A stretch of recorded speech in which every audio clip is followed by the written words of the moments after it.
إليسيوس أكاديمي oo ku faraxsanayna maanta agab sports nala soo gaarsiyo oo na soo gaarsiyo walaalkeen Maxamed Xuseen Qalin walaalkeen Jahar dhalinyaradan waa dhalinyaradii hal sano ka hor ama 6 bilood ka hor saas leeyahay oo soo dhaweeyay gudoomiyaha Cali Shiine history way noo tahay inaan soo dhaweeyay gudoomiyaha xiriirka kubadda cagta Soomaaliyeed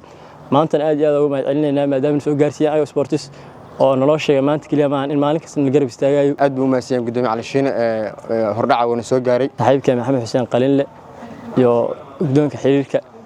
iyo Jawahar Xaaji waxa agab sports oo dhameystiran ku wareejinay akademiyada Elias Youth ee ka dhisan magaalada Galkacyo ee gobolka Mudug waxaana kooxdan daayirta 2 sano ka hor ay magaalada Galkacyo ku soo dhaweeyeen gudoomiyaha xiriirka Soomaaliya kubadda cagta Mudane Cali Cabdi Maxamed Cali Shiine oo socdaal shaqo ku maray degmooyinka Galmudug waxaana daayirta qalabkan inay helaan ka saaciday samafale Jawahar Xaaji oo markasta dhiirigeliya ciyaartooyda ku nool guud ahaan Soomaaliya Ilesius Academy oo ku faraxsanayna maanta agab sports nala soo gaarsiyo oo na soo gaarsiyo walaalkeen Maxamed Xuseen Qalin macalinka akademiyada Elias Youth ayaa u mahad celiyay Jawahar Xaaji oo soo gaarsiiyay qalabkan isagoo sidoo kale ka mahad celiyay doorka xiriirka Soomaaliya kubadda cagta ee ku aadan dhiirigelinta ciyaartooyda daayirta ee ku nool guud ahaan Soomaaliya halkan waxa uu mahad celinayaa saaxiibkay Maxamed Xuseen Qalin iyo guddoonka xiriirka iyo Jawahar Xaaji oo soo gaarsiiyay sports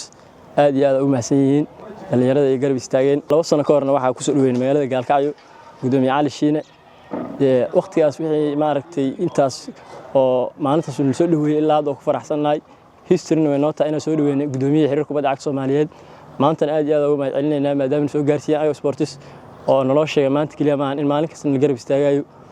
marka dhalinyaro badan oo maaragtay magaalada joogtan waa jiraan xirfadlayaal ah oo ilaa heer qaran ilaa maaragtay meel kasta u qalmo agab kaliya inaan lagu ekeeno dhalinyaro xirfadlayaashaane qof kasta meesha u qalmo in la geeyo anagana markaas farxadna way noo tahay akademiyada waqti badan soo jirto waay maanta dhalinyarada meesha la isku keenay qof kasta wuxuu diyaar u yahay inuu matala qarankiisa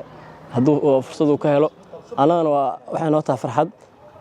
saaxiibka Maxamed Xuseen Qalin mar labaad mar saddexaad oo mahad celinaynaa maadaama soo gaarsiiyay agab sports Shariif Salaad oo ah madaxa tartamada xiriirka kubadda cagta Galmudug ayaa u mahad celiyay cid kasta oo kaalin ka geysatay hawshan wuxuuna intaa ku daray in Galkacyo maanta laga helayo dhalinyaro xirfad sareysa galabta halkan waxaan agab sports ku guddoonsiinay Elias Academy oo Galkacyo ka dhisan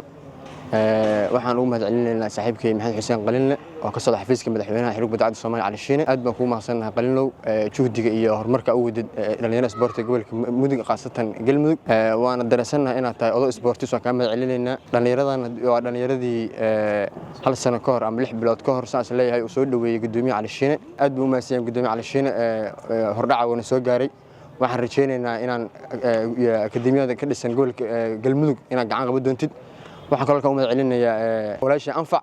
aan dhigi karno gabadh sports oo isku dhiirgelisay gabadha ugu horeysay oo qalab sports ka furatay deegaanada Galmudug waxaan rajaynaynaa haduu ilaahay raad inaan gobolka Mudug maad doonto ugu soo dhaweyn doonaa dhammaan